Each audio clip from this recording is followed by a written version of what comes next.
Après une campagne 2018 délicate en termes de rendement, compte tenu des conditions climatiques difficiles, la campagne 2019 a été relativement meilleure car les rendements étaient cette fois-ci au rendez-vous.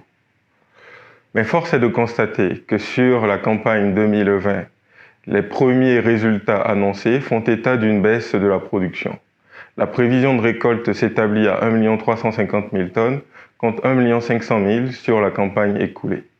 Pour faire face à ces fluctuations de plus en plus importantes et persistantes, certains arboriculteurs ont fait le choix de s'orienter vers une nouvelle stratégie de commercialisation, notamment la vente en circuit court.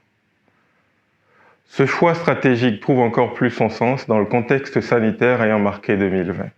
En effet, la crise sanitaire de la Covid-2019 a boosté la vente en circuit court.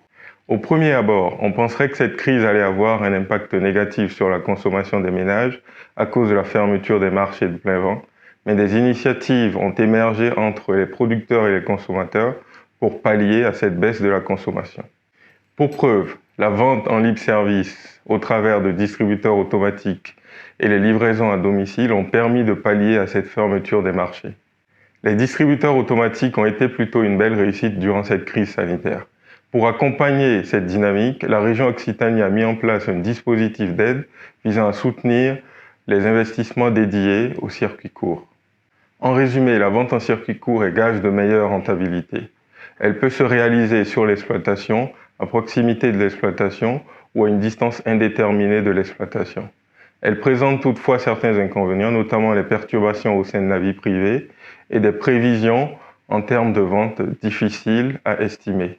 Bien réfléchie et bien menée, elle offre quand même certains avantages, notamment une valeur ajoutée plus importante, une meilleure approche de sa trésorerie et une diversification des sources de revenus.